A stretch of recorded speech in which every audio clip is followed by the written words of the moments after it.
Boa tarde a todos, bem-vindos de volta à nossa disciplina de Fenômenos de Transporte 2 do curso de Engenharia Sanitária da Universidade do Estado de Santa Catarina. Então, essa consiste na aula 12 da nossa disciplina, onde a gente estudará a convecção forçada em escoamento externo. Ainda, a gente vai ver um pouco do conteúdo que ficou para trás da nossa última aula em relação à definição de alguns números adimensionais importantes e também explorar um pouco sobre as equações das camadas limite cinética, de concentração e térmica. Bom, trouxe aqui para vocês entenderem um pouco do significado físico das camadas limites. A camada limite cinética ela é caracterizada por uma espessura delta, né? E esse delta não vem com nenhum subscrito. É uma função de x e a camada limite cinética ela é caracterizada pela presença de um gradiente de velocidade dentro, né, dessa camada, ou seja, as moléculas que estão perto da superfície, elas estão com uma velocidade igual a zero, e essa velocidade vai aumentando à medida que a camada limite vai crescendo, até que a partir da camada limite, né, a velocidade é igual à velocidade da corrente livre. E também na camada limite cinética a gente tem a presença de tensão desse cisalhamento, né? E essa camada limite cinética, ela caracteriza o fenômeno de transporte de momento, que é representada pela equação de Newton. Já a camada limite térmica, ela tem uma espessura ΔT, né, com o subscrito T, também é uma função de x, e dentro dessa camada limite térmica nós temos um gradiente de temperatura, e por essa razão, por termos esse gradiente de temperatura, também temos um fluxo de calor. Lembrando, pessoal, as moléculas adjacentes à superfície, ou seja, as moléculas em contato com a superfície, elas estão em equilíbrio térmico com essa superfície.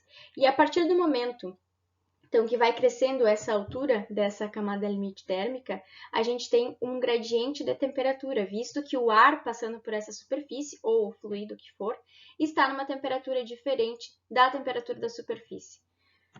E por fim, pessoal, a camada limite de concentração tem uma espessura ΔC, e nessa camada limite de concentração nós também temos a presença de um gradiente, que nesse caso é o gradiente de concentração de uma espécie A.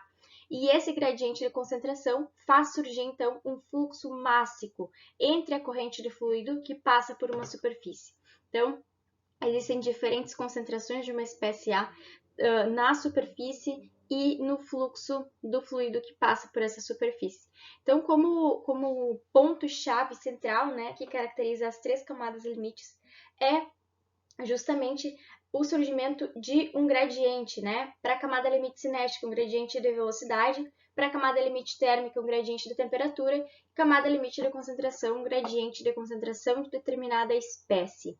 E essa presença desse limite, né?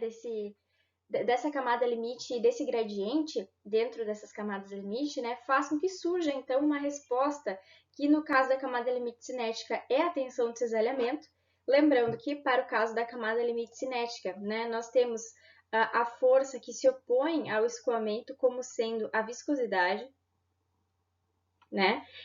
Para a camada limite térmica, se a gente representar a troca de calor pela lei de Fourier, nós temos a condutividade térmica, tá? E para a camada limite de concentração, nós temos a difusividade, né? O coeficiente de difusividade binário entre as espécies A e B. Então, são esses coeficientes que seriam considerados como coeficientes de proporcionalidade, né? Entre esse gradiente e tensão de cisalhamento ou fluxo de calor ou fluxo de massa. Bom, como representei para vocês, né, na camada limite cinética, nós temos a presença, então, desse atrito superficial, na camada limite térmica, uma transferência convectiva de calor, e camada limite de concentração, uma transferência de massa. Bom, a camada limite cinética, pessoal, como eu já falei para vocês, ela existe em qualquer tipo de escoamento, ela é inerente ao tipo de escoamento, né? Ou seja, sempre há atrito na superfície, não existe nenhum fluido que não apresente certa resistência ao escoar, ou seja, não existe nenhum fluido que tenha uma viscosidade nula, né?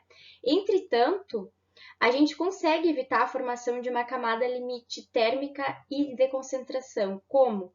Se nós tivermos a mesma temperatura entre o fluido que escoa sobre uma superfície ou a mesma concentração de uma determinada espécie entre esse fluido que escoa e a superfície, nós não teremos, então, a presença dessas camadas limite. Justamente elas surgem, né, porque nós temos essa diferença de temperatura ou diferença de concentração entre o fluido e a superfície. Já a cinética, conforme eu já falei para vocês, ela é inerente a qualquer escoamento. Não existe um escoamento sem que haja, né, esse surgimento da camada limite cinética.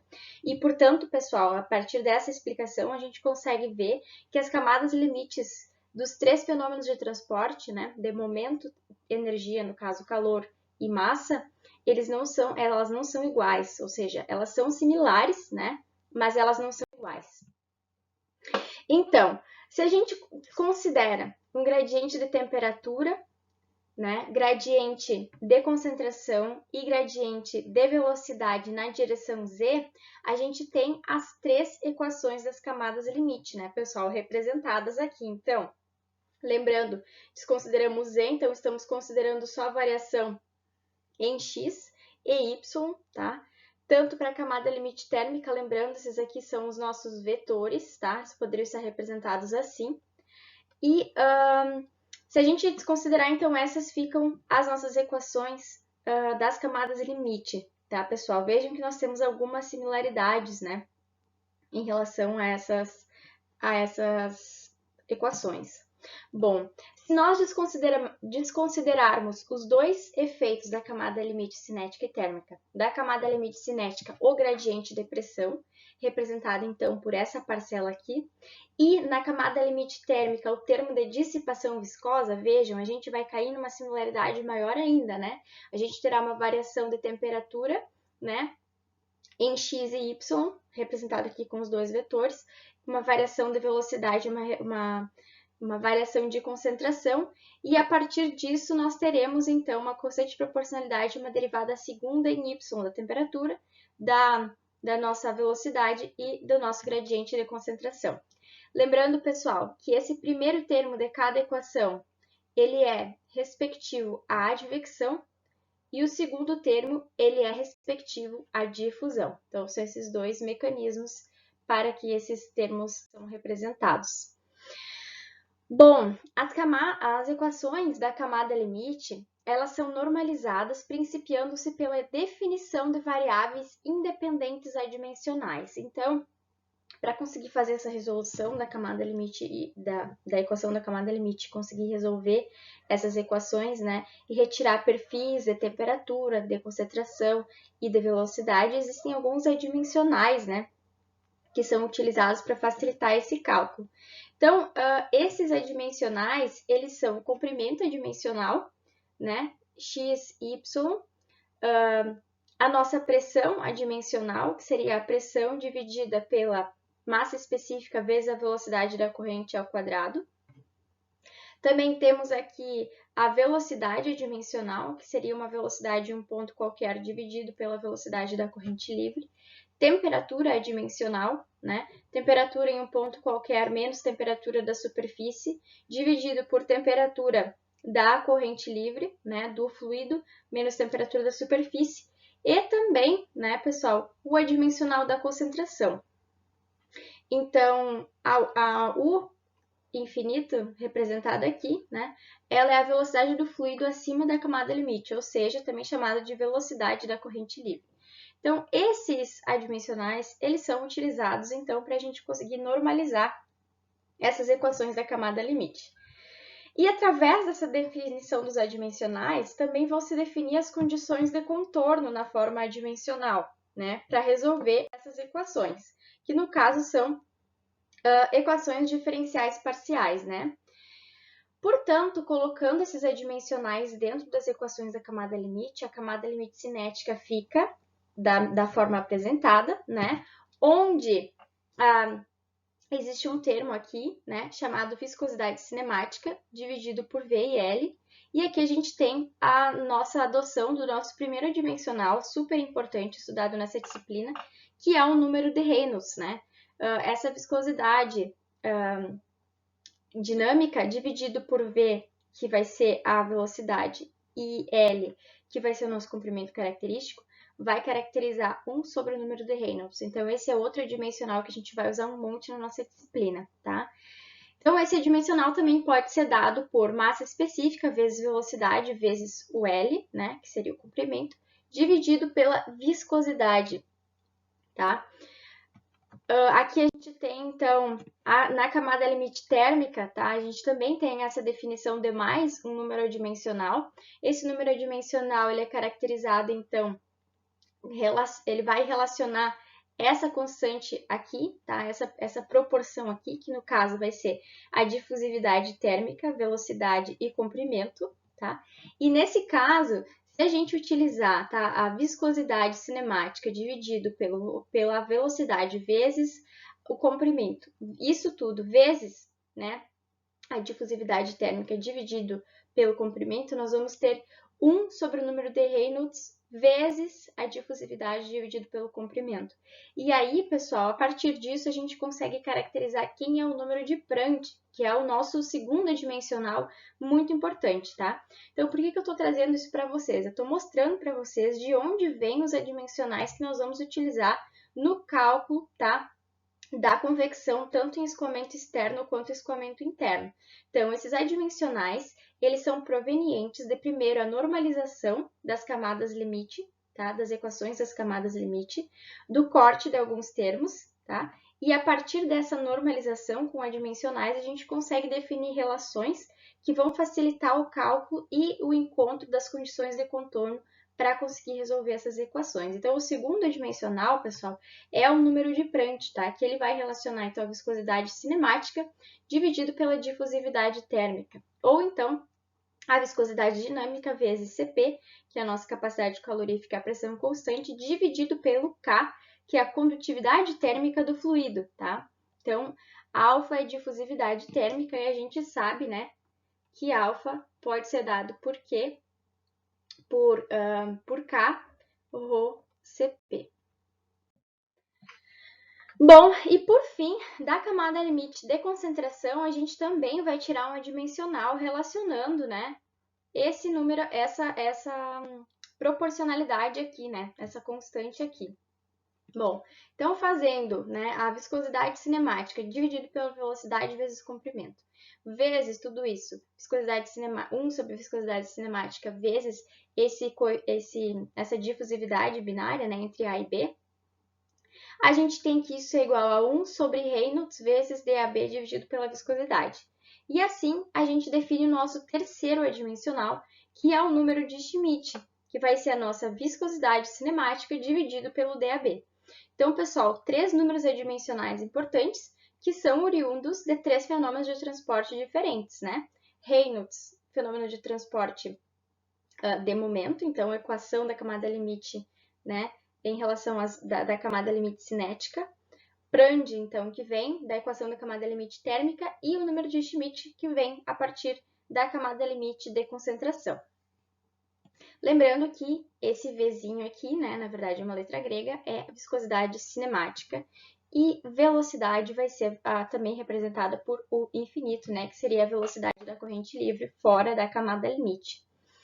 Então, já mostrei aqui para vocês, nós temos alguns parâmetros de semelhança. Vejam que camada limite térmica e camada limite de concentração também relacionam, né, os números de Reynolds com essas propriedades termofísicas do nosso fluido, tá? E por essa razão a gente tem uma relação que a camada limite cinética, o parâmetro de semelhança, no caso adimensional utilizado é o Reynolds. A camada limite aqui, pessoal, térmica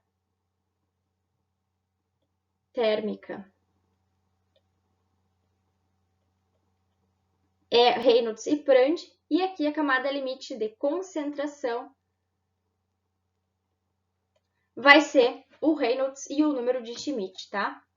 E esses parâmetros de semelhança que são estabelecidos, então, entre essas 3 equações de camada limite, eles vão permitir, né, aplicar os resultados conseguidos para uma superfície em um conjunto de condições a outras superfícies geometricamente semelhantes, mas em condições totalmente diferentes, né? A gente já fez isso, a gente já utilizou dessas artimanhas matemáticas, né, para conseguir utilizar equacionamentos para substâncias, para fluidos totalmente diferentes, né, ou sólidos diferentes, apenas com esse parâmetro de semelhança geométrico, e isso é conseguido a partir desses adimensionais, né? Então, pessoal, as condições para poder utilizar essas equações, elas podem variar com a natureza do fluido, com a velocidade, com as dimensões da superfície, desde que nós tenhamos parâmetros geométricos similares, ou seja, vocês vão ver posteriormente que novamente nós vamos fazer a aproximação para placa, cilindro ou esfera, né? A gente vai ter, então, essa equação independente da velocidade do fluido, do comprimento da placa, ou do raio da placa, ou da natureza do fluido, das propriedades intrínsecas desse fluido, né? Justamente porque a gente utiliza essa adimensionalização, né? Para fazer o equacionamento, então, da resolução dessas equações da camada limite. Bom, portanto, se a gente utilizar os adimensionais que nós acabamos de definir, tá? A gente pode reescrever as equações das camadas limite térmica, cinética e de concentração, né? Colocando nelas, né, a razão e os números já definidos previamente, né? Então, aqui, mostrando para vocês em roxo aqui como é que se relaciona, então, na equação da camada limite cinética o número de Reynolds, né? Nós temos 1 sobre Reynolds. Na equação da camada limite cinética, então 1 sobre Reynolds vezes Brand. E camada limite, novamente, aqui é térmica, né? E aqui é a camada limite de concentração. Camada limite de concentração, aqui nós temos Reynolds e Schmidt. Outros adimensionais importantes e fundamentais para a gente conseguir fazer o equacionamento, né? E fazer a resolução dos nossos problemas envolvendo convecção, tá, pessoal? Então, tudo isso que eu mostrei para vocês até agora é uma forma de mostrar para vocês de onde vem, né, de onde surgem os números adimensionais, que são as nossas ferramentas matemáticas mais potentes para conseguir determinar, então, H, que é coeficiente convectivo, e também o fluxo de calor convectivo em determinadas superfícies, nesse caso na aula de hoje, focado então no escoamento externo, escoamento sobre superfícies, tá? Então, pessoal, outro dimensional importante que a gente vai utilizar muito é o número de Nusselt, tá? O número de Nusselt, então, ele vai relacionar o H, que é o coeficiente convectivo, tá? O L, que seria o comprimento da placa, e o K, que seria a condutividade térmica, mas nesse caso do fluido, tá? Não do sólido, como a gente estava acostumado a ver nos nossos problemas de condução. Então, isso também é aproximado, o número de Nusselt também é aproximado, então, ao a nossa variação de temperatura adimensional em Y, tá? Quando Y é igual a zero. Portanto, né, o número de Nusselt é igual ao gradiente da temperatura dimensional na superfície, que é proporcional a uma medida de transferência convectiva de calor na superfície. Então, pessoal, para uma dada geometria, o Nusselt ele vai ser uma função do x adimensional, do número de Reynolds e também do número de Prandtl, tá? Por essa razão, então, quando a gente tem uma dada geometria e conhece o valor dos outros adimensionais, a gente consegue calcular quem é o número de Nusselt independente da velocidade, por exemplo, do nosso fluido. E o número de Nusselt, como vocês vão ver posteriormente, ele vai ser a nossa ferramenta mais poderosa para a determinação do H, tá? Nesse caso, do coeficiente convectivo, visto que ele é o parâmetro adimensional que vai relacionar com esse H. O Nusselt ele tem um significado semelhante para a camada limite térmica, como o coeficiente de atrito, que eu já mostrei para vocês, tem para a camada limite cinética, tá? Então, o Nusselt seria um coeficiente de atrito para a camada limite térmica. Essa, pessoal, o slide anterior nos mostra o cálculo do Nusselt local, né? Mas a gente sabe que as propriedades e o gradiente de temperatura ele muda de acordo com a posição, né? Por essa razão, a gente precisa calcular também um Nusselt médio e assim estimar qual é o nosso coeficiente convectivo médio. Então, o Nusselt médio ele segue a mesma relação, né, da equação anterior, só que agora ele vai relacionar então um H médio, um H resultado da integração dos Hs locais, né? Então, nesse caso, ele é independente do x, visto que o Nusselt médio vai relacionar, vai integrar, então, o núcleo de ponto a ponto, ele vai se tornar independente da posição x adimensional. E, por essa razão, esse núcleo de médio se torna uma função exclusiva do número de Reynolds e do número de Prandtl, né? Então, não é mais uma função do x. E, por fim, pessoal, também trouxe outro adimensional importante que vai relacionar o fenômeno de transferência de massa, tá? Que é o número de Sherwood. O número de Sherwood vai dar, então, a relação entre esse H convectivo de massa, H de convecção de massa, L e DAB. Isso também é igual ao gradiente de concentração em Y quando Y é zero, tá? Ele é proporcional também a uma medida de transferência convectiva de massa na superfície. E para uma dada geometria, esse número de Sherwood vai ser uma função de x adimensional, número de Reynolds e número de Schmidt. Então, para qualquer geometria, né, para uma dada geometria, conhecendo o valor dos outros adimensionais, é possível calcular o número de Sherwood. Tá? Conhecendo Reynolds e Schmidt, a gente consegue calcular o número de Sherwood através das equações que eu vou mostrar para vocês posteriormente. Então, o número de Sherwood, assim como o número de Nusselt, tá? Ele tem o mesmo significado para a camada limite de concentração, assim como o coeficiente de atrito tem o significado para a camada limite cinética, e assim como o Nusselt tem, né, o significado para a camada limite térmica. Então, esses três adimensionais, né, coeficiente de atrito, Sherwood e Nusselt, são muito importantes na definição das camadas limite. Assim como o Nusselt, né, a gente também tem como calcular o número de Sherwood médio, que vai relacionar, então, o coeficiente convectivo da transferência de massa, nesse caso, médio. Analogamente, né, esse médio é conseguido através da integração dos coeficientes ponto a ponto. E, por essa razão, esse número de Sherwood médio acaba se tornando independente da posição, visto que a gente está fazendo essa independência justamente porque estamos integrando ponto a ponto para conseguir esse coeficiente convectivo médio. Portanto, né, esse número de Sherwood médio é apenas uma função do Reynolds e do número de Schmidt. E agora, pessoal, qual seria o significado físico dos números adimensionais? Isso também é de extrema importância, tá? Bom, o significado físico do número de Reynolds, eu já falei um pouco para vocês na aula anterior, né? Ele vai relacionar a razão entre as forças de inércia e as forças viscosas na camada limite, né? E somente vendo a sua equação, a gente já percebe como a gente consegue relacionar, então, essas duas grandezas físicas, né? A força de inércia, então, ela vai ser marcada por um parâmetro de velocidade. Então, no nosso numerador, nós temos a relação das forças de inércia. Já no nosso denominador, do número de Reynolds, a gente tem as forças viscosas, justamente representada pela viscosidade. E aí a gente tem uma analogia bem interessante, né, pessoal? Quando nós temos forças viscosas superiores, né, à nossa força inercial, o que acontece? A gente tem escoamentos com velocidades baixas, e por essa razão a gente tem o desenvolvimento de camadas limite laminares, né, que são caracterizadas por números de Reynolds baixos. Isso é pertinente, visto que nós temos um denominador grande para um numerador um pouco pequeno, né?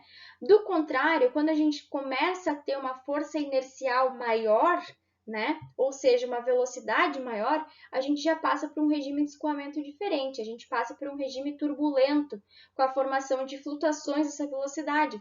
E por essa razão, a gente também tem números de Reynolds maiores. Nosso numerador está maior que o nosso denominador, beleza?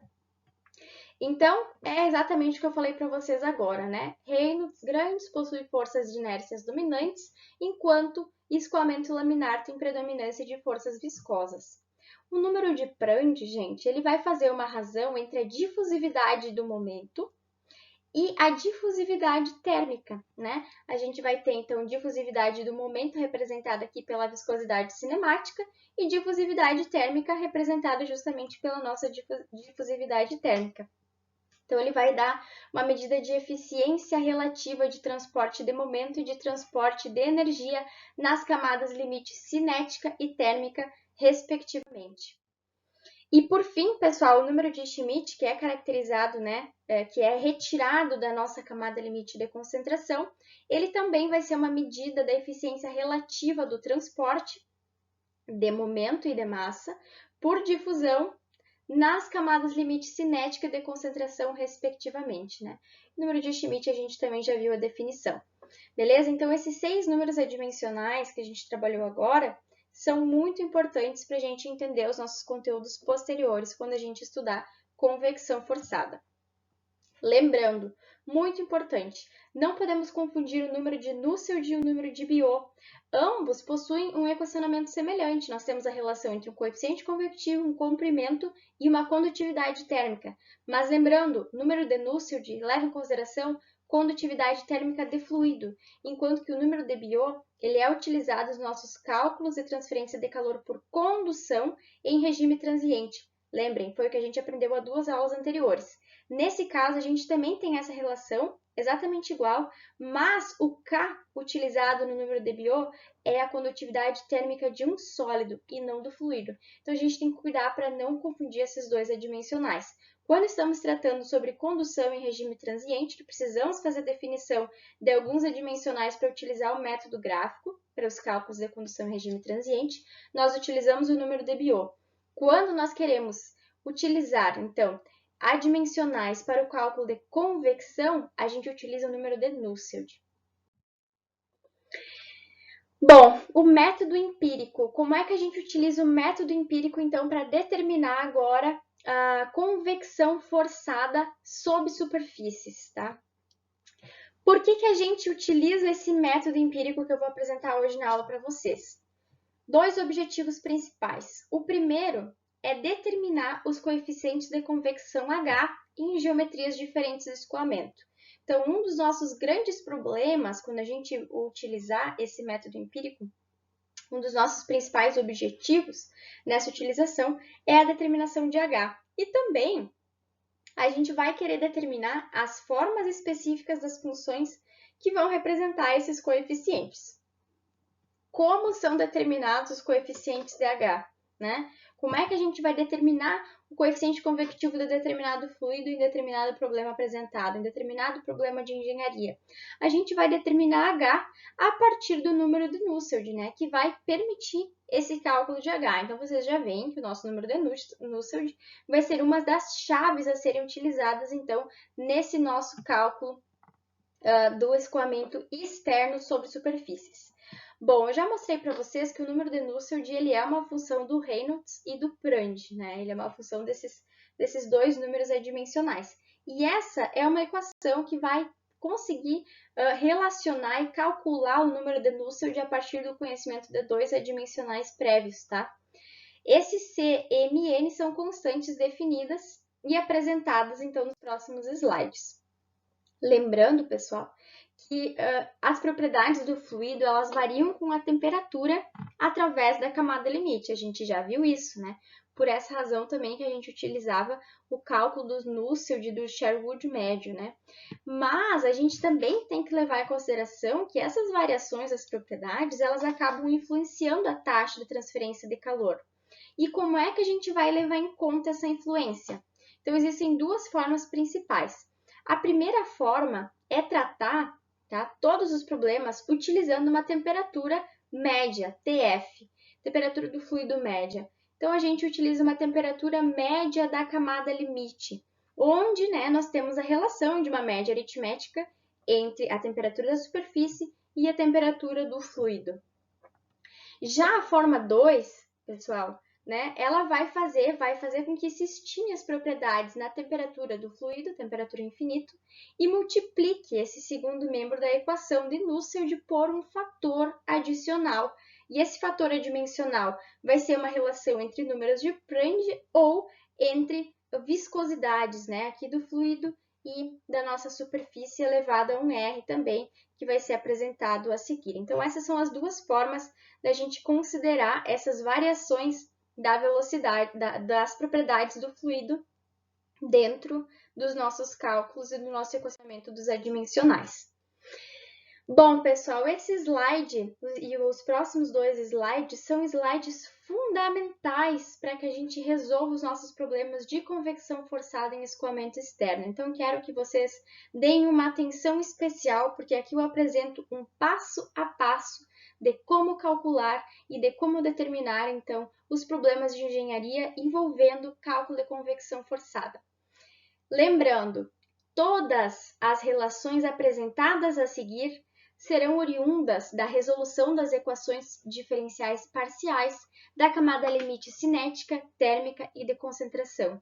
Ou seja, pessoal, nós temos, então, ferramentas matemáticas, que são esses números adimensionais, que vão representar, então, de certa forma, condições de contorno específicas para determinadas geometrias e vão nos permitir equacionar e determinar coeficiente convectivo e transferência de calor total, taxa de transferência de calor total por convecção. Ou seja, né, a gente tem uma facilidade em relação a isso, utilizando adimensionais e utilizando esse método empírico. Então, a partir de experimentos, né, cientistas determinaram essas correlações matemáticas relacionando os adimensionais para a gente utilizar nesses cálculos de determinação de taxa de transferência de calor por convecção. Então, esse método empírico, né, que resulta nessas equações que vão ser apresentadas a seguir, ele é muito mais fácil do que se a gente tivesse que resolver em cada problema diferente uma equação diferencial parcial, colocando em vista, né, e incluindo todas as diferenças entre fluidos, entre velocidade, entre tamanho de placa, o raio de esfera, enfim, né? A gente tem uma complexidade muito maior, então assim a gente consegue manter uma uniformidade, né? E consegue tornar esses adimensionais independentes dessas propriedades no equacionamento. Então, só o que a gente precisa para utilizar essas equações é uma similaridade de geometria, né? Mas a gente não precisa uma similaridade de fluido, por exemplo. Essas equações são válidas independente das propriedades do fluido, então essa é a grande vantagem de utilizar esse método empírico baseado nesse conjunto de equações. Então, o primeiro passo, como eu já dei esse spoiler para vocês, é a identificação da geometria de escoamento. Esse fluido está escoando sobre uma placa, está escoando sobre um cilindro ou sobre uma esfera. Então, essas são as três geometrias, né, utilizadas na maioria dos problemas de engenharia. Então, geralmente tudo é aproximado para essas três geometrias. Bom, o passo 2 consiste em especificar a temperatura de referência apropriada e estimar as propriedades pertinentes do fluido nessa temperatura. Então, a temperatura ali vai ser estimada a partir da forma 1, utilizando média aritmética, ou da forma 2, utilizando relações de Prandtl ou de viscosidade. O passo 3, pessoal, vai consistir em calcular o número de Reynolds. Bom, calculando o número de Reynolds, o que a gente define? Se o escoamento é laminar ou se o escoamento é turbulento. O número de Reynolds crítico, que a gente chama, que é 5 vezes 10 na 5, que eu já mostrei para vocês, é o número de Reynolds limite, né, que nos demonstra o fim do escoamento laminar. Então, portanto, a partir desse número, nós temos primeiro uma região mista, né, e depois uma região turbulenta. Depois de decidir se nós temos um escoamento laminar ou turbulento, a gente passa para o passo 4, que é o cálculo de Nusselt, tá? Então, a gente vai decidir entre o cálculo do coeficiente local ou coeficiente local médio, através do cálculo do número de Nusselt. Então, como é que eu vou calcular o número de Nusselt, pessoal? A partir dessa equação, eu vou conseguir o H, que é sempre um dos meus objetos de estudo. Mas o número de Nusselt, a gente já viu que ele é uma função do número de Reynolds e do número de Prandtl. E a partir dessa função, aí que entra o método empírico. A gente tem correlações para o número de Nusselt, né? E essas correlações, elas vão depender da geometria, do escoamento, né? Se é laminar ou turbulento. Então, a gente vai poder escolher qual equação vai se encaixar melhor, dependendo das características, então, desse problema e desse fluido, tá? Achando a correlação para o número de Nusselt, a gente vai calcular Reynolds, vai calcular Prandtl e aí vai calcular o Nusselt. Depois de calcular o número de Nusselt, nós vamos jogar esse valor aqui para dentro, tendo, então, o K do fluido e o comprimento, onde a gente quer verificar, então, o número o nosso coeficiente convectivo, a gente acha esse coeficiente convectivo. E o passo 5, pessoal, vai envolver, então, a definição, o valor, né, da taxa de calor transferido por convecção, e essa taxa de calor vai utilizar a lei de Newton do resfriamento, que a gente já viu lá nas nossas primeiras aulas, que é a nossa lei de transferência de calor que vai nos demonstrar, então, as trocas de calor convectivas. Para determinar, então, essa taxa, pessoal, a gente vai precisar do H médio, ou seja, do coeficiente convectivo médio, vezes a área de troca de calor, vezes a diferença global entre temperatura da superfície e temperatura do fluido. Então, vejam, seguindo esse passo a passo e as equações e selecionando corretamente as correlações provenientes do método empírico, né, fica muito fácil resolver os nossos problemas envolvendo convecção. Entretanto, né, como tudo não é um mar de rosas, a gente tem que tomar cuidado, tá? Porque a utilização dessas correlações provenientes do método empírico, elas levam, né, consigo erros de até 25%, tá? Devido a efeitos de rugosidade da superfície e turbulência da corrente livre, que muitas vezes não tem como ser previstos e considerados pelo equacionamento utilizado. Então, pessoal, esse método empírico, utilizando a sequência de equações que eu vou mostrar para vocês a seguir, na verdade, não passa de um método onde nós temos uma aproximação. Fazemos considerações e temos aproximação, né, do que é o H e do que é o nosso Q, que é a nossa taxa de calor convectiva, né, visto que nós temos até um erro de 25%, que é um erro consideravelmente grande. E aqui, pessoal, está a chave do nosso conteúdo sobre escoamento externo, tá? Essa tabela resumo, que é a nossa tabela 7.9, retirada do Incropera, tá? Que é uma das nossas referências na nossa bibliografia básica, ela está disponibilizada no Moodle. O nome dessa tabela disponibilizada é Correlações para transferência de calor por convecção no escoamento externo. Aula 12, e está em formato PDF. Beleza, pessoal? Então, deixa eu explicar para vocês um pouco como é que funciona essa tabela. Na primeira coluna, nós temos a correlação, na segunda, a geometria, e na terceira, nós temos as condições. Então, vejam, até aqui, nós temos, circulado nesse quadrado em roxo, então nós temos equações para placa plana. Como é que a gente vai determinar, né, o que a gente quer usar e quais são as equações que nós vamos usar? Então, primeiro a gente vai determinar a geometria. Né? O nosso fluido está escoando por uma placa plana, um cilindro ou uma esfera. Se for uma placa plana, eu vou me focar, então, nas equações compreendidas dentro desse quadrado, apresentado aqui nesse slide. Depois, pessoal, eu vou calcular o número de Reynolds. Vou calcular o número de Reynolds e vou definir se meu escoamento é turbulento ou ele é um escoamento laminar. Depois de definir quem é o número de Reynolds, pessoal, o que eu vou fazer? Eu vou achar uma correlação de Nusselt, tá? Se o meu objetivo, obviamente, for calcular a quantidade de calor trocada em um problema envolvendo convecção ou calcular o nosso coeficiente convectivo. Então, vejam, pessoal, como um exemplo, tá? Se eu tivesse um escoamento laminar em placa plana, tá? Eu viria aqui, placa plana, beleza. Agora eu vou vir aqui nas condições. Bom, eu vou querer, então, sei que meu escoamento é laminar, então eu já vou tirar todas essas equações aqui, porque não estão de acordo com a minha condição, que é laminar, tá? E a partir daqui, eu vou ver o que está escrito, quais são as correlações apresentadas oriundas desse método empírico. Então, a primeira equação, ela vai representar uma equação de espessura da camada limite, o nosso delta. A segunda é tudo isso para condições de regime laminar, tá? Escoamento laminar. A segunda vai ser o nosso coeficiente de atrito.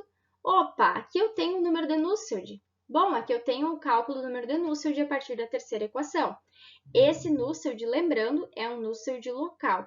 Se eu quiser calcular um Nusselt, o nosso Nusselt médio, então eu vou procurar essa equação aqui, que vai ser a nossa equação 7.30.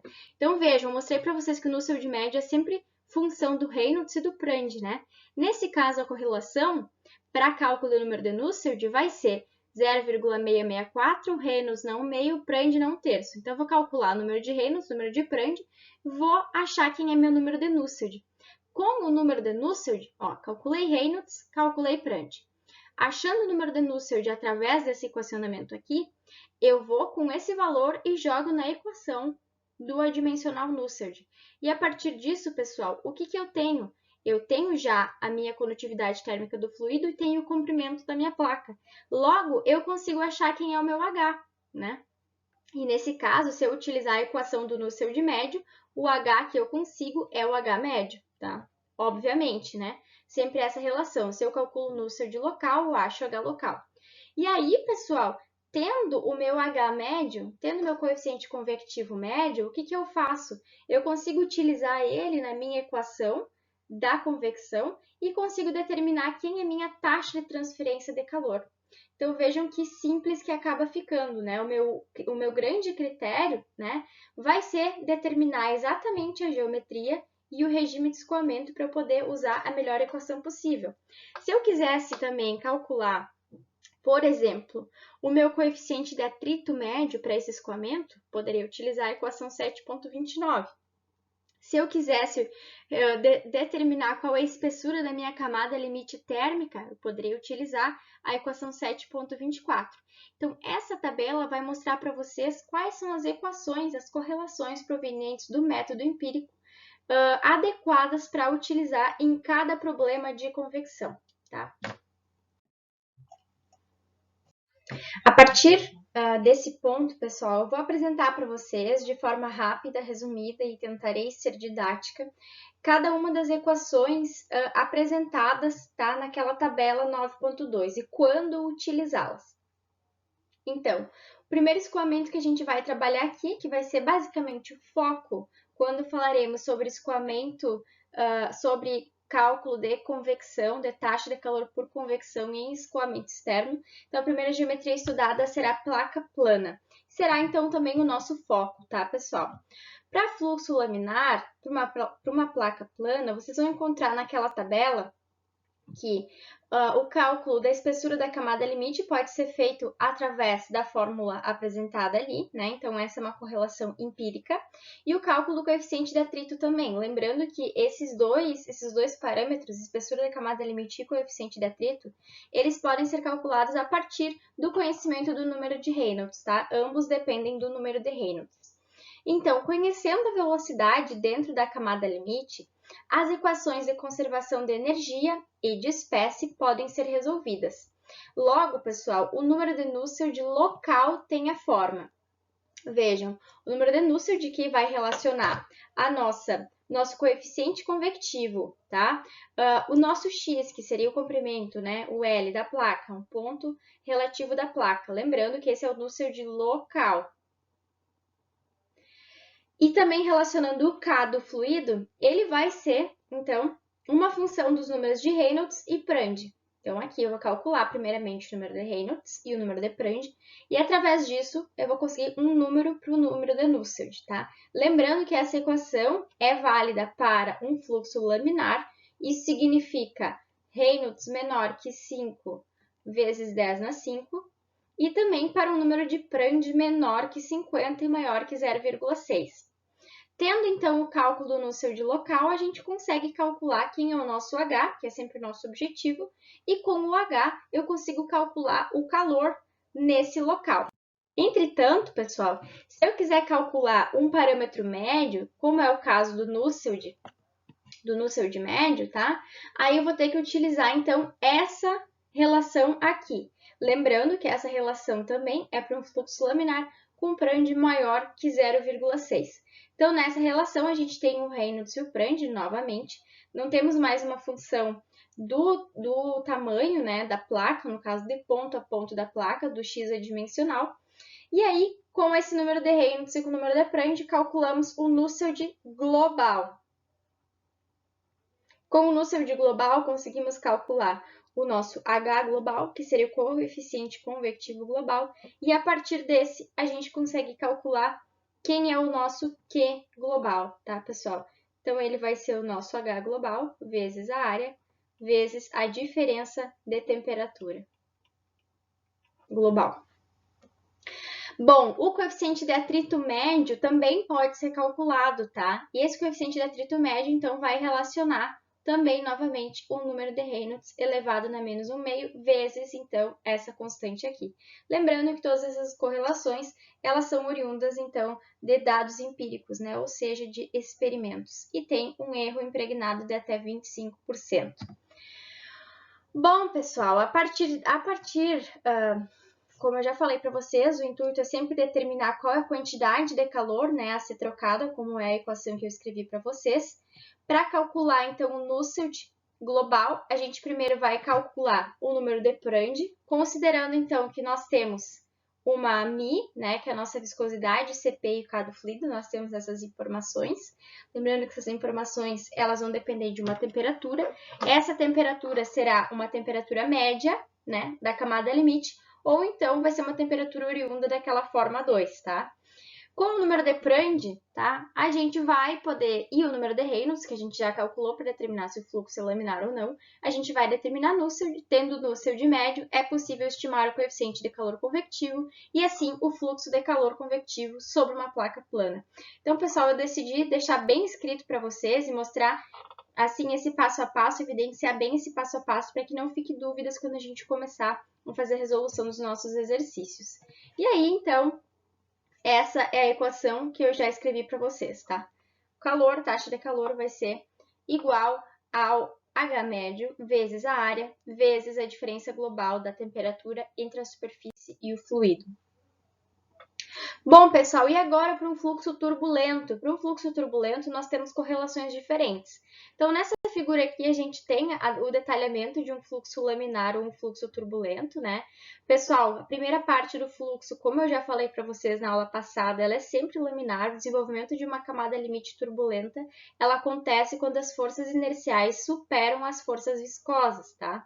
Então, para um regime turbulento na camada limite, nós precisamos fazer outras considerações. E a partir, então, de outros dados empíricos, experimentos envolvendo camadas limites turbulentas, chegam-se a equações totalmente diferentes não, né? Que utilizam diferentes parâmetros, diferentes constantes, né? Mas que acabam levando esses números adimensionais, como o Nusselt também como função de Reynolds e Prandtl, mas mudam, então, a relação entre eles em relação às suas constantes, tá? Por essa razão, pessoal, é de suma importância determinar qual é o fluxo que está sendo estabelecido dentro dessa camada limite, se é turbulento ou se é laminar, porque as equações são distintas, visto que este é um modelo empírico. Bom, pessoal, para uma camada limite turbulenta, a gente tem a espessura da camada limite sendo relacionada por esta equação aqui, né? Ainda, o coeficiente de atrito pode ser calculado a partir desta equação, lembrando que esse é o coeficiente de atrito local. Vejam, para a utilização dessa equação aqui para o cálculo do coeficiente de atrito, a gente precisa garantir que o nosso Reynolds está acima do Reynolds crítico, que é 5 vezes 10 na 5, e abaixo de 10 na 7. Nessas condições, pessoal, em um fluxo turbulento, a gente pode aproximar, né? Que a camada limite é igual à camada limite, a espessura da camada limite cinética é igual à espessura da camada limite térmica, que é igual à espessura da camada limite de concentração. E ainda, o Nusselt pode ser calculado através dessa correlação aqui, também com detalhes, né, em relação a adequação, né? Quando essa equação pode ser utilizada. Novamente, vejam, Nusselt local como uma relação entre Reynolds e Prandtl, mas é uma equação diferente daquela utilizada para um fluxo laminar. Os parâmetros médios, pessoal, para uma camada limite turbulenta, eles não são calculados da mesma forma como são para uma camada limite laminar.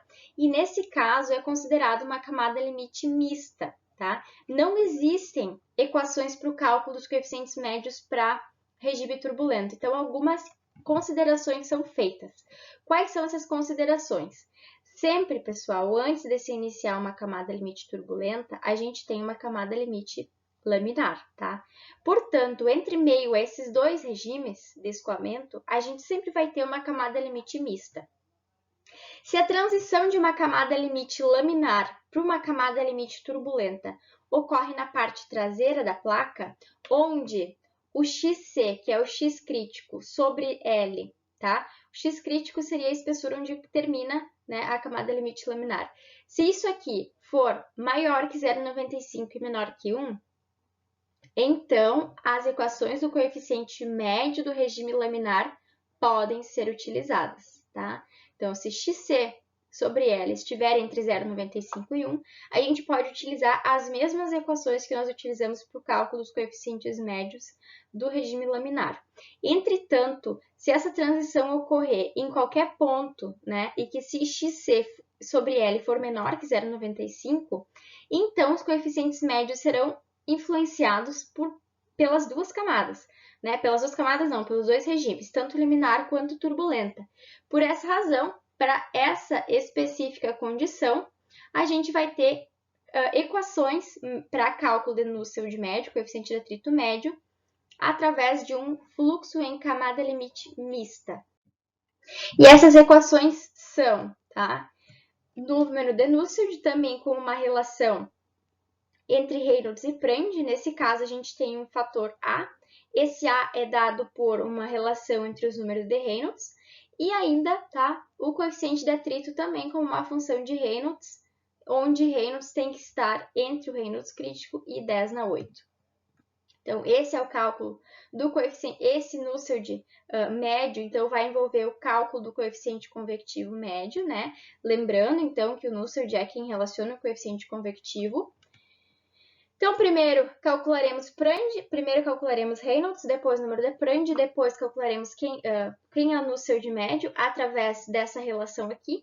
Depois calcularemos quem é o nosso H através da relação da definição do número de Nusselt e, portanto, conseguiremos determinar quem é o nosso fluxo de calor convectivo. Lembrando, né, que o nosso Reynolds crítico é 5 vezes 10 na 5, que é onde acaba o regime laminar. Bom, pessoal, essas são as equações respectivas a um escoamento em placa plana, tá? Que seriam aquelas equações que eu apresentei para vocês dentro do quadrado roxo, né? Quando passou o slide daquela tabela resumo, tá? Então, todas aquelas equações são equações tanto para regime laminar quanto turbulento para uma placa plana. E agora, como é que acontece o escoamento sobre um cilindro, pessoal? O escoamento externo sobre um cilindro. Bom, o escoamento externo sobre um cilindro ele apresenta algumas propriedades diferentes do que sobre a placa, em relação à formação da camada limite, tá? Então, a direção do escoamento vai ser sempre uma direção normal ao eixo circular, tá? Então, o eixo circular, e essa é a direção normal de onde acontece o escoamento. Bom, existe um ponto de estagnação frontal, que é caracterizado por esse ponto aqui. Esse ponto de estagnação frontal, ele envolve o surgimento de um gradiente de pressão, tá? Aqui a gente pode imaginar água fluindo, né, na direção normal de uma mangueira, tá? Uma mangueira que imita, então, um cilindro, né? Nesse ponto de estagnação frontal, a gente tem o desenvolvimento de uma diferença de pressão. Por que existe esse desenvolvimento de diferença de pressão, tá, pessoal? Porque nós temos, então, essa diferença de pressão vai fazer com que surja uma diferença de velocidade, tá? E aí, pessoal, até esse ponto de estagnação, o fluido vai acelerar até que ele se chegue numa velocidade máxima, devido a esse gradiente de pressão favorável. Ou seja, aqui no ponto de estagnação surge uma zona de baixa pressão, e essa baixa pressão vai fazer com que a velocidade do fluido se acelere, né?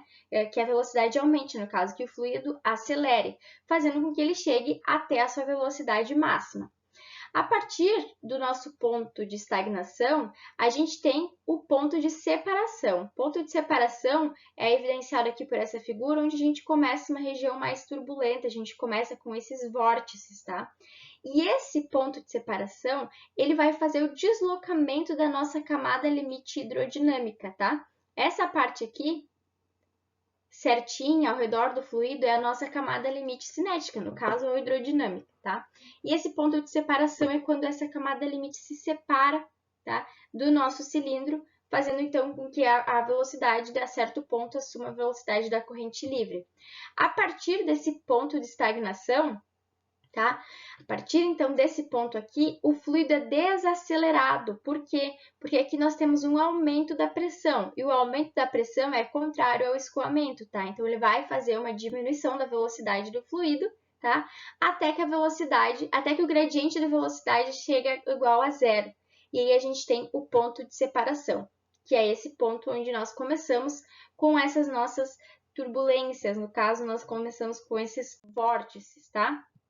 Então, aqui a gente tem uma figura representando exatamente, né, os nossos gradientes de pressão até o ponto de separação. Aqui começa a separação da camada limite. Vejam, até esse ponto de separação, a gente tem um gradiente de pressão negativo, ou seja, o fluido está sendo acelerado, né? A velocidade está aumentando. Existe um escoamento favorável. Até chegar nesse ponto, então, a gente tem um gradiente de pressão desfavorável, não? Um escoamento desfavorável, porque a gente tem um aumento da pressão. E aí, a partir daqui, veja, aqui nós tínhamos um escoamento bonitinho, né? E aqui a gente começa com a formação dos vórtices e da esteira, tá? Então, essa esteira, ela é caracterizada pela formação dos vórtices, tá? E a posição do ponto de separação, onde ele está posicionado aqui no cilindro, né, na seção circular do cilindro, é fortemente influenciada pelo número de Reynolds. Bom, então o número de Reynolds a gente já cansou de ver, né? Ele vai relacionar a velocidade com a massa específica, com o nosso comprimento L, ou nesse caso D, né, que vai ser o nosso diâmetro, e também com a viscosidade do fluido, tá? Então, aqui, pessoal, vejam, dependendo do número de Reynolds, a gente tem pontos de separação diferentes. Nessa figura, o nosso ponto de separação começa aqui. Nessa, o nosso ponto de separação, então, vai começar aqui, mais ou menos, né? O que acontece, pessoal, a partir disso, tá? Vejam, números de Reynolds menor que 2 vezes 10 na 5, a gente tem esse ponto de separação. Tá? Onde a camada limite começa a se separar da nossa superfície circular. Quando nós temos Reynolds maiores que 2 vezes 10 na 5, a gente tem um ponto de separação bem mais deslocado, ou seja, nossa camada limite vai englobar uma área da superfície circular maior, tá? E aí a nossa turbulência acontece depois, né? Um pouco mais tardia do que aqui, né?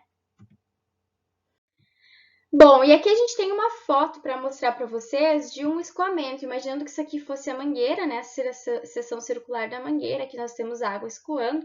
Vejam o descolamento da camada limite, exatamente aqui, né, aqui começa a formação da esteira, dos vórtices, né, e isso é fortemente dependente pelo número de Reynolds, visto que o número de Reynolds, então, vai relacionar a velocidade, né, em que esse fluido está escoando. O nosso ponto de estagnação, né, aqui o fluido é acelerado e a partir daqui o fluido é desacelerado, tá? Por causa, então, de um gradiente de pressão desfavorável. Vejam aqui o Reynolds é de 2000, né? O valor do número de Reynolds. Lembrando que para um cilindro o número de Reynolds vai relacionar o diâmetro e não mais o comprimento L, né? Visto que agora a gente não tem mais uma placa. E aí, outro conceito interessante de se tratar aqui é a força de arrasto, tá? A força de arrasto é a força líquida exercida por um fluido em um corpo, na direção do escoamento, devido aos efeitos combinados da tensão desse desalhamento da camada limite, que seria o arrasto de atrito ou arrasto viscoso, representado, então, por essa figura aqui. Então, esse seria o arrasto de atrito. E ainda a força de arrasto relaciona as forças de pressão resultantes da formação da esteira, né? A esteira, então, são aqueles vórtices que aqui estão representados, né? Por esse escoamento como se fosse uma fumacinha, né? E esse, então, seria o nosso arrasto de pressão. E aqui nessa figura, pessoal, a gente tem um efeito da força de arrasto, né? Que combina esses dois efeitos, que é o arrasto de atrito e o arrasto de pressão. Então, essa seria a foto de como acontece um escoamento, considerando, então, o desenvolvimento dessa força de arrasto. Bom, e como é que a gente faz o equacionamento para o Nusselt, tá, pessoal? Para um cilindro, no caso, né? Se vocês consultarem a tabela, né? Os dados para um cilindro, para essa geometria, então, estão logo abaixo da placa plana. A gente vai novamente calcular o número de Reynolds para verificar qual é o tipo de escoamento, tá? Para números de Reynolds pequenos, então a gente tem um número de Nusselt igual a essa equação aqui. Lembrando que esse é o Nusselt local. E o Nusselt global vai relacionar esta equação aqui, onde C, pessoal, vocês vão ver lá naquela tabela, tá? Que eu tirei do Encropera, aquela tabela também vai relacionar um fator aqui e vai fazer menção a duas outras tabelas do nosso livro, tá? Da nossa bibliografia básica. Eu trouxe essa tabela aqui para facilitar para vocês, tá? Então, o C pode ser facilmente encontrado nessa tabela aqui, dependendo do número de Reynolds. Beleza? Então, teremos C e teremos o fator M, onde o Reynolds está elevado, tá? A potência do M. E tudo isso, então, para essa restrição de número de Reynolds. Beleza? Essa fórmula pode ser utilizada para essa restrição do número de Reynolds. Bom, o número de Nusselt global de um cilindro ele pode ser estimado por duas principais equações, ou a equação anterior ou por essa aqui. Então, fica a critério de vocês. Novamente, né, aqui nós temos os parâmetros C e M estimados aqui. C e M. E, então, essa seria a equação do Nusselt global, a segunda forma de calcular o Nusselt global, tá? Também com as restrições de número de Prandtl e número de Reynolds.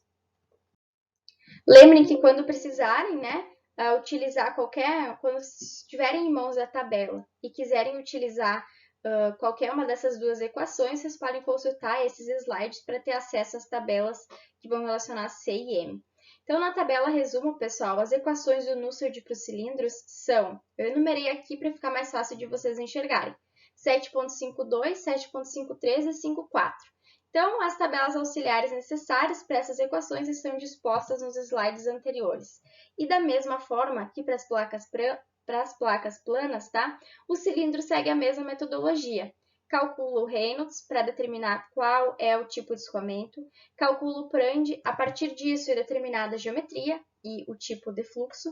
A gente vai achar, então, uma equação que vai relacionar o número de Nusselt, tá?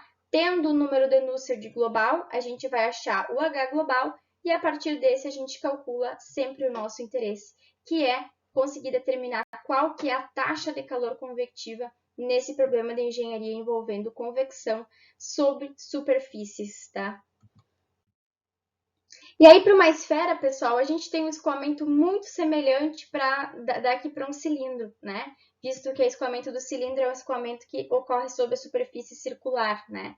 Nesse caso, os efeitos da camada limite associados ao escoamento sobre uma esfera, eles são bem semelhantes, né, como o estado de transição e a separação representando papéis bem importantes, né?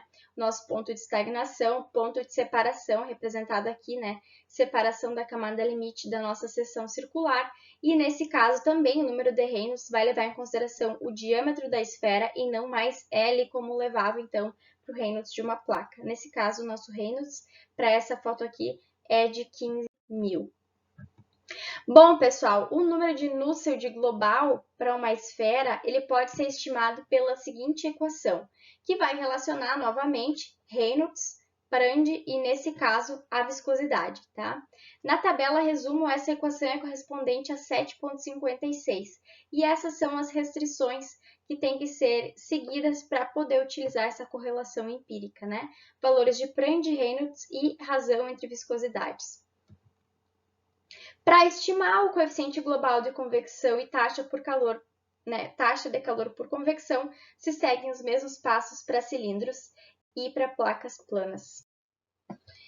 Então, pessoal, essa é a nossa metodologia a ser utilizada para determinar a taxa de calor, tá, em escoamento externo por convecção. Taxa de calor convectivo em escoamento externo, escoamento forçado. Então, a gente utiliza relações empíricas. A gente já utilizou várias correlações, né, para outros cálculos, como, por exemplo, o método gráfico, que são formas matemáticas de se facilitar a determinação da taxa global de transferência de calor, né, que no caso os métodos gráficos era para condução em regime transiente, e agora, né, essas equações, essas correlações empíricas para determinar escoamento, né, convecção forçada em escoamento externo, beleza? Então, seguem-se sempre os passos, as nossas variáveis de interesse para qualquer problema de engenharia envolvendo a convecção sobre superfícies externas, pessoal. Sempre o auge do nosso problema é o cálculo do H e estimar quem é Q, né? Ou seja, quem é a nossa taxa, né, de transferência de calor, ou o nosso fluxo de transferência de calor por convecção.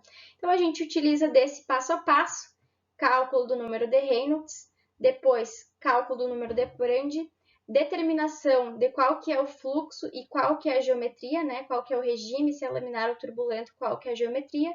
E a partir disso eu vou para aquela tabela resumo e verifico quais são as equações correspondentes para a geometria e para o fluxo, se ele é laminar ou turbulento. Aí vai do que a gente quer descobrir, né? No escopo da nossa aula, a gente não vai focar muito em coeficiente de atrito, em espessura de camada limite, né? Visto que o nosso foco é justamente a determinação da quantidade de calor sendo transferida. Então, o que a gente vai sempre buscar na tabela resumo é correlações para o número de Nusselt, né? Tornando o Nusselt função de Prandtl e Reynolds.